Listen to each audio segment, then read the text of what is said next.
Le PM, je suis une bite. Et salut YouTube, on va se retrouver tout de suite pour l'épisode 11 de la série No HDV sur Salar. Donc si tu ne sais pas ce que c'est que le défi No HDV, je t'invite à regarder la première vidéo de la playlist qui s'appelle Présentation du défi No HDV tout simplement. Et pour le reste, je vous laisse avec la suite de l'épisode. Dans l'épisode précédent, on s'est rendu compte qu'il fallait qu'on aille dropper des fémurs de Chafer Archer, donc au cimetière de Bonta. Donc on rejoint la team avec la panda et dès qu'elle arrive, on commence le farm. Donc la panda est arrivée, on va lancer notre premier combat. Qu'est-ce que c'est que ça? Oh putain. Ils ont changé ce bouton, j'avoue que je suis pas sûr d'apprécier. Donc vous l'avez vu, c'est le premier combat depuis la sortie de la mage 3.1. Jusqu'ici c'était dans les mages précédentes, même si les vidéos sont sorties après. Donc il y avait un bug d'autofollow avec la 3.1, c'est pour ça que la panda n'était pas avec les autres. Bah déjà un petit éclame, incroyable. Les éclames, c'est tout simplement la nouvelle ressource qu'ils ont introduite pour crafter les pierres d'âme. Donc les pierres d'âme, c'est pour capturer les combats et soit les refaire en arène, soit les donner à des PNJ pour certaines quêtes, comme notamment la quête de l'ocre, où il faut capturer les archimonstres, qu'il faudra ensuite ramener à Otomaï en haut de l'arbre à cam, mais ça c'est pour dans bien plus longtemps. Donc on va se concentrer sur notre farm de fémur. Donc il en fallait 4, je rappelle, pour monter niveau 50 de façonneur. Et ensuite, on va aller au Quaqua parce qu'il nous fallait des plumes, donc on va essayer de faire un succès. Il en fallait pour l'anneau et l'amulette du Sadi et de l'Eka. C'est bon, on a eu notre dernier truc, on va tout donner à la Kra. Donc on fonce tout droit vers le Quaqua, c'est un donjon que vous avez déjà vu, mais on va devoir faire le succès pour essayer de choper des plumes de Quaqua. On va se retrouver directement au boss, là où on va essayer de faire zombie et main propre, parce que le spécial, tant pis, mais la Kra, à chaque fois qu'elle tape, elle va la repousser, donc de très grandes chances à chaque fois de faire des dégâts de poussée, et on va pas s'empêcher de jouer avec la Kra non plus, sinon on aurait perdu le combat. Vous allez voir aussi qu'on va rater zombie, parce que le Boagdo va tacler le Sadida, mais au moins on aura eu main propre. Bon, on a fait main propre, on a eu des plumes, on a eu un bec, c'est cool, on a eu une petite bidoche. On va quand même refaire le donjon parce qu'on ne voulait pas partir sans avoir réussi zombie. Et là, sur le dernier tour, on va complètement le rater. Le PM, je suis une bite. Double bidoche par contre. Mais vas-y, mon PM. Mais c'est pas grave, on a quand même les 10 plumes de cocoa dont on avait besoin pour nos crafts, donc on peut quitter le donjon. Maintenant, nous, on passe banque. On a des petits crafts à faire. Donc on passe à la banque, récupérer les ressources qu'on avait besoin pour faire les crafts, mais on a eu la surprise qui nous avait rendu toutes les ressources qu'on avait mis en HDV, donc on va les remettre en vente. On va faire nos potions de souvenirs, puis nos planches à griller, pour pouvoir faire nos substrats de bocage, afin de faire nos boucliers d'abrachnide, et passer niveau 50 de façonneur. Hop là, 50. On va rapidement remettre en vente les items qui nous étaient revenus en banque suite à la mage 3.1, d'ailleurs ça a fait beaucoup de bruit sur le forum. Parce que c'est vrai qu'à chaque fois qu'ils reset les HDV comme ça, l'économie elle met un certain temps à se remettre en place. Bon bref, on va passer à la banque et récupérer de quoi faire la cape et la coiffe de l'Eka et du Sadida. Donc on fonce à l'atelier des tailleurs et on va faire nos deux petits crafts, donc la caracape et le masque traumatisant. Il y a un item qu'on a pu faire aussi, c'est les bottes... Les bottes tortues. Donc on va aller à Cordonnier, c'est à 2 maps là. On autopilote jusqu'à l'atelier et on va craft les bottes. On a voulu faire pareil avec Bijoutier, donc pour faire l'anneau et l'amulette Albueran, mais on s'est très vite rendu compte qu'on n'avait pas les pommes de pin, donc direction Valonia pour aller en farmer. On ouvre notre adversaire, on prend le zap direction Futée enneigée. On va se faire des petits combats, donc c'est une zone qui est vraiment facile puisque les mobs se partagent les dégâts, c'est comme si tout le monde tapait en zone. Avec le Sadida qui partage, c'est encore mieux. En plus, les pommes de pin, ça tombe plutôt bien, donc on va les faire assez facilement. Bon, on a eu nos pommes de pin, c'est bon. Après les pommes de pin, on s'est rendu compte qu'il nous manquait des Danchin larves, donc il va falloir qu'on se refasse un donjon larve que j'aime si peu. Après avoir galéré 20 bonnes minutes dans les salles, on est arrivé au boss et les deux challenges qu'on nous donne, c'est statue et tueur à gage, donc il faut pas qu'on bouge de nos positions de début de tour, et c'est le jeu qui désigne dans quel ordre on doit tuer les adversaires, donc ça a beaucoup allongé le combat. On a mis en tout 5 minutes à faire le combat du boss.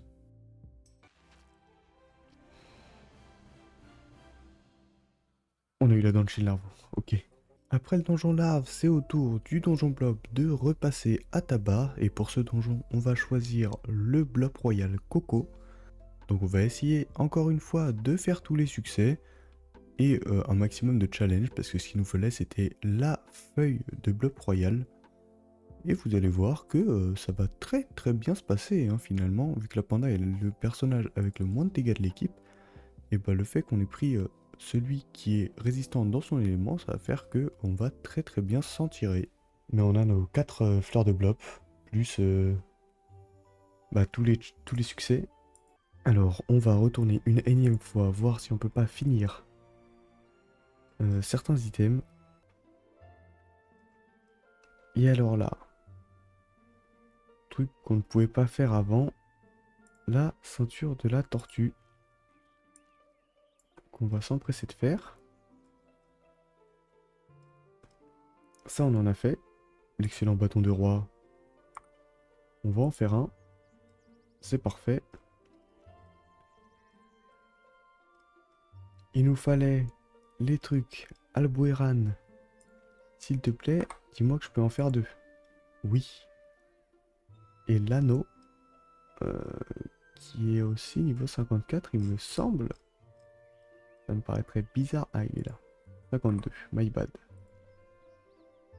Ok. Donc là, on va pouvoir faire des trucs intéressants. Donc on fonce aux ateliers, on va se crafter 2 amus et 2 anneaux Albueran pour le Sadi et les cas. Ensuite, on va aller acheter des galets cramoisis. Donc oui, c'est une ressource qu'on va acheter en HDV, mais c'est une ressource qu'on s'autorise à acheter. Encore une fois, si vous voulez savoir exactement quelles sont les règles du défi No HDV, je vous renvoie vers la vidéo présentation du défi. De notre côté, on va aller d'atelier en atelier pour crafter nos items. Donc la caracoiffe chez les tailleurs, on va aller chez les cordonniers pour la ceinture de la tortue bleue. Et chez les sculpteurs pour le bâton des rois. On va ranger tous ces beaux items dans l'havre-sac et on va partir pour la foire du troll. On va aller à la foire du troll, parce qu'il nous faut encore une courroie. J'ai envie d'en finir avec ça quand même. Les fameuses courroies, en fait, c'est des lanières cassées et ça se drop sur les robots pouce-pouce. On a dû faire quelques combats, mais je vous mets que celui où on a drop. De lanières, let's go. De retour à Monta, on fonce chez les cordonniers et on craft nos blobs de griotte. Ensuite, on va les ranger tranquillement dans notre petit havre-sac avec tous nos items. Hop là. Ok la team. Comme vous pouvez le voir ici, là, en bas à gauche de l'écran, je me suis fait une petite liste de ressources qu'il faut que je farme. Nous, on veut aller faire le chemin jusqu'au donjon. Donc on va commencer à faire le chemin à la main jusqu'au donjon, mais en fait on s'est rappelé depuis la 3.1, il y avait l'autopilote sur l'île Wabbit. Donc on va voir si l'autopilote fonctionne. Je parle surtout pour les trous au niveau des Wabbit squelettes et tout ça. J'ai bon espoir que ça fonctionne en tout cas. On l'a fait en premier sur la panda, donc on va la suivre. Ok, non, elle s'est bloquée dès le début ici. C'est pas grave, écoutez, hein, on va passer les trous à la main et on va remettre l'autopilote dès qu'on aura dépassé les Wabbit squelettes. C'est bon, on est arrivé devant le donjon et le trousseau-clés suffit pour pouvoir rentrer. Alors les salles du donjon, rien de bien compliqué, hein, les Wabbits sont pas des monstres qui sont très très durs à battre, ils ont pas beaucoup de points de vie.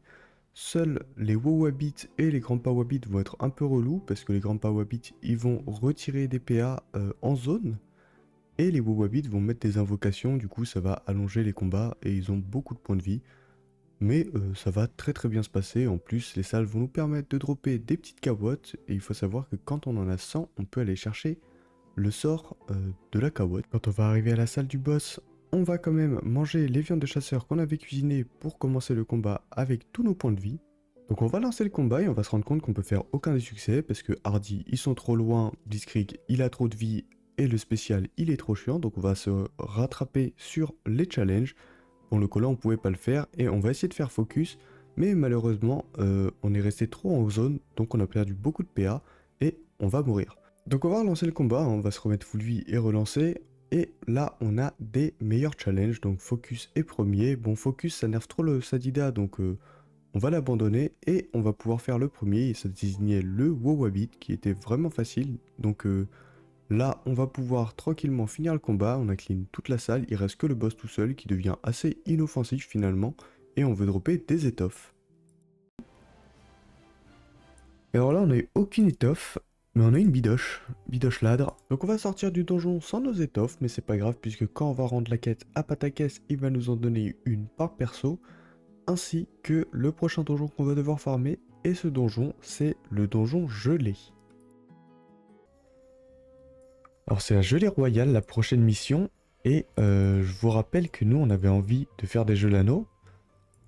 Donc en vrai, pour nous, c'est parfait, parce que là, il nous a fourni un multi-joli. Oh, elle a drop le rictus. J'avais même pas vu. Oh, elle a drop le rictus fine lame. La folie. Attendez, mais il est où mon chevalier d'assaut? Il est là. Alors, on va être obligé de les accepter sur tout le monde. Pourquoi? Parce qu'on veut faire la première salle avec les gelées citron en butin 8. Pour avoir assez de gelée citron pour faire les jeux l'anneau. Donc avant d'aller faire le donjon gelé, vous pouvez le voir, là j'ai mis à jour les ressources qu'on avait besoin et il nous manque quelques ressources Wabbit. Cette ressource c'est sur les Black Wabbit squelettes qu'on a drop parce que c'est leur bandeau, donc on va faire le chemin jusqu'au cimetière en autopilote et sur le chemin on va trouver une petite surprise.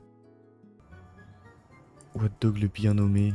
J'avais pas envie d'encore une fois laisser passer cette occasion, je savais qu'en banque on avait de quoi crafter des pierres, donc je vais courir à bon tas pour les crafter et essayer de revenir à temps. Et alors là, on va se mettre sur la bonne map avec tous les persos. Est-il toujours là? Il est toujours là.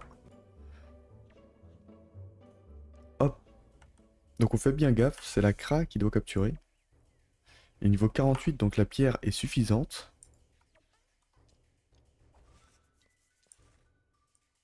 Il y a combien de vie? 1100. Je pense qu'on a le temps de... On a le temps de chill. On va pas lancer le sort maintenant.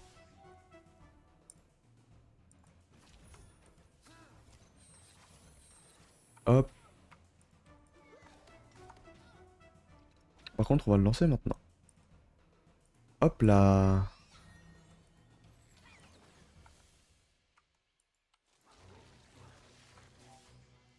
On va pelote avant pour qu'il soit collé au mur. Et hop. Le premier archi de l'aventure. Let's go. Donc les archimons ça fait plaisir, mais à la base on était là pour dropper des bandeaux, donc on va taper des Black Wabbit squelettes avec un challenge et on va voir le succès mob qui va nous en donner 10 par perso. Ok. Donc dans les ressources needed, on a tout. On va foncer à bon tas. On va aller en banque, on va craft les derniers items qu'on devait craft. Alors pour ça on va aussi avoir besoin d'un galet cramoisi, donc je vais l'acheter.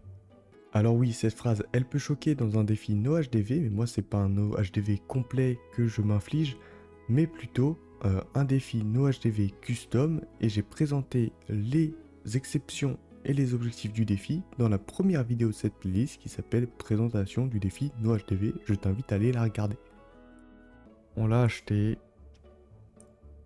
Ça fait partie des ressources qu'on a le droit d'acheter, parce qu'on va pas faire de Coliseum. De retour à la banque, on va récupérer de quoi faire la coiffe et la cape de la Kra, mais on va aussi récupérer de quoi faire une panneau Wawabit. La panneau Wawabit, elle nous servira plus tard pour la quête du Dofus Kawot, mais pour l'instant, on va la mettre dans notre sac et on ne va pas y toucher. Ok. Donc là, les gars, ça va être la session où on monte les métiers d'FM. Donc on va récupérer nos runes dans notre coffre de guilde, on avait un sacré stock, on va récupérer certaines runes qui ont des grosses densités et on va augmenter nos métiers de FM. Alors pourquoi je le fais maintenant avant de faire le donjon gelé? Parce que je me suis dit que si je faisais de la FM de mes items avant, j'aurais plus de facilité à farmer et donc ça prendrait moins de temps. Donc petit cours sur l'XP des métiers de forge magie, lorsque vous fusionnez des runes, elle peut passer ou rater. Lorsque vous ratez, vous n'y allez pas d'XP, alors il faut un maximum de runes qui passent pour XP rapidement. Pour ça, on va détruire les objets avec des runes à grosse densité. Plus la rune est dense, plus quand elle va rater ou passer en retirant des stats, elle va en retirer un gros montant. En réalité, elle va retirer l'équivalent de sa densité dans les autres caractéristiques. Une fois qu'un jet devient pourri, les caractéristiques totales sur l'objet vont déterminer le poids de l'objet, c'est la somme des densités des caractéristiques présentes. Les runes ont plus de chances de succès sur un objet avec un poids faible. Donc en détruisant léger avec de grosses runes, on a un objet léger avec plein de lignes à remonter et ça nous fait XP très vite. Pour détruire léger sans se ruiner, je conseille les runes sagesse, puissance, dommage et soin qui ne coûtent pas trop cher et vont bien détruire léger. Et c'est comme ça qu'en une vingtaine de minutes, on va passer un métier de FM du niveau 1 à niveau 60. J'ai oublié de le préciser, mais plus la rune est dense, plus elle va donner d'XP quand elle va passer. Donc vous l'avez compris, on va faire pareil pour cordonnier, mais par contre pour ce qui est de bijoutier, quand on va arriver niveau 50, on va s'attarder sur les stuffs de nos personnages. Donc il y avait des panneaux blop, il y avait des panoplies Albueran. Donc là, on va pouvoir parler d'un truc plus intéressant, ça va être les over et exo vita des stuffs. Donc là, vous voyez par exemple un anneau blop griotte. L'anneau bloc griotte donne de base 20 d'intel et 1 de portée. C'est intéressant car la portée a une densité de 51. Pour que vous compreniez pourquoi c'est intéressant, je dois d'abord vous expliquer le principe du reliquat, le nombre à gauche de l'anneau sur l'écran. Vous avez dit qu'une rune qui fait un échec ou un succès neutre, donc quand elle retire d'autres caractéristiques malgré qu'elle soit passée, retirait une quantité de stats sur l'item équivalent à sa densité. Mais c'est pas toujours le cas. Parfois, une rune de densité 5, comme Dopu, peut retirer la portée. Donc on a 46 de différence de densité entre les runes qui seraient théoriquement perdues. Mais c'est là que le reliquat intervient. Vous voyez, il est égal à 46, comme par hasard. Il est là pour indiquer une dette de densité de l'item envers vous. Il me garantit que les 46 prochaines de densité ne me retirent aucune caractéristique à mon objet. Il agit comme un bouclier pour mes caractéristiques et c'est pour ça que je peux mettre des runes vitalité sans que mon intelligence descende. Ensuite, il va falloir que je remette la PO et qu'elle passe en succès critique pour que je conserve la vitalité. Et le 115, c'est bon. L'Acra a son anneau, ça nous fait passer niveau 52. Maintenant que vous avez compris le principe, je vais passer à l'anneau de la Pandawa. Donc c'est le même anneau, mais version agilité. Et regardez, Banger, la première rune d'Opu, va faire tomber la portée. Alors ça se passe pas toujours comme ça. Là, c'est vraiment un énorme coup de chance. Parce que dans la plupart des cas, ce qui va se passer, c'est que vous allez mettre une rune pour faire tomber la PO, mais c'est l'agilité qui va tomber, et ça va vous coûter énormément de runes. Vous allez devoir remonter l'agilité, recommencer pour essayer de faire tomber la PO, et encore une fois, ça sera pas forcément la PO qui va tomber. Et c'est comme ça que la FM commence à nous coûter très cher. Donc c'est pour ça que là, je dis que c'est un énorme coup de chance. Parce qu'en plus, la PO repasse du premier coup.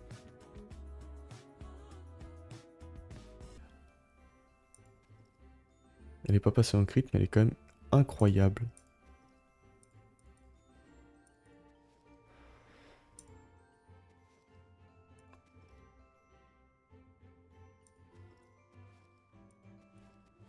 J'ai un peu le même sentiment.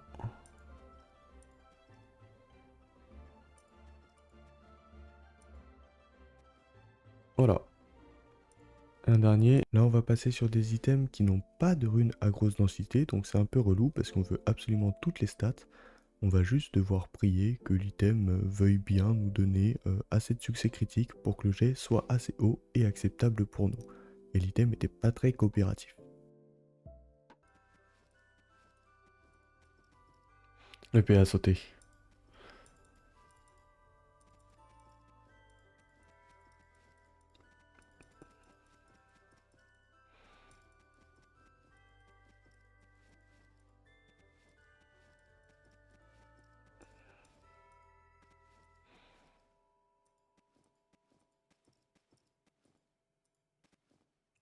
Et j'espère de tout cœur que le PA repasse. Hein. Oui, let's go.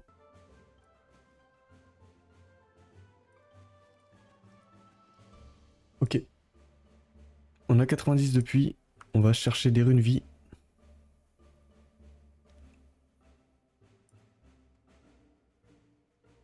On va être obligé d'en acheter une centaine. Rune vie. Oh, comme les stats. Alors ça, c'est bien que les stats sont trop hautes. Parce que les runes vie coûtent le même prix que les runes stats. Ça ne fait aucun sens. Les runes vie sont toujours plus chères parce qu'il y a des overvita. On fait jamais quasiment d'overstat. Donc là, c'est vraiment signe que les runes des... enfin, que les runes des stats sont trop hautes.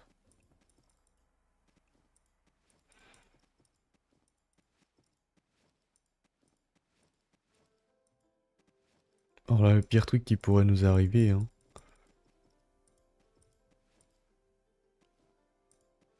c'est que le PA repasse pas. Il est repassé. Let's go. Alors là, on a vraiment des items banger. À ce moment-là, il ne restait plus que deux items AFM. Le bâton de l'écart et celui de la Kra. Et il fallait qu'on les mette en armes de chasse, donc pour pouvoir récupérer des viandes à la fin des combats. Et les armes de chasse, c'est pas très compliqué.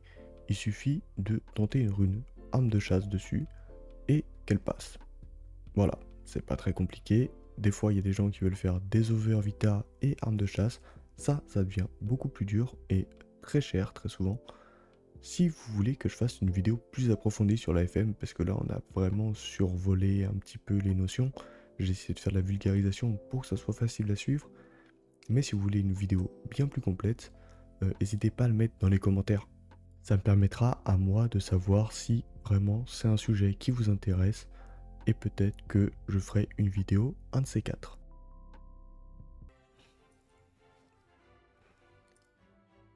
Ok, les dos neutres on s'en fout. Je veux perdre encore un, s'il te plaît, d'un tel. Merci. Hop.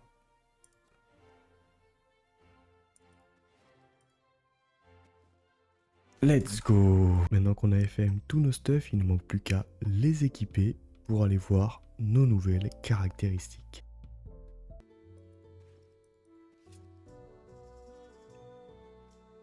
Oh là là, le plaisir que c'est. Tac. Tac. 1100 de vitalité la team. 570 de stuff.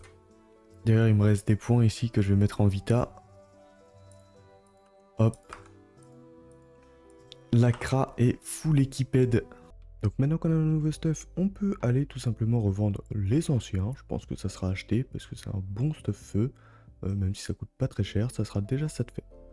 Ensuite, on va donner les items à tous les autres persos qui vont eux aussi équiper leur tout nouveau stuff.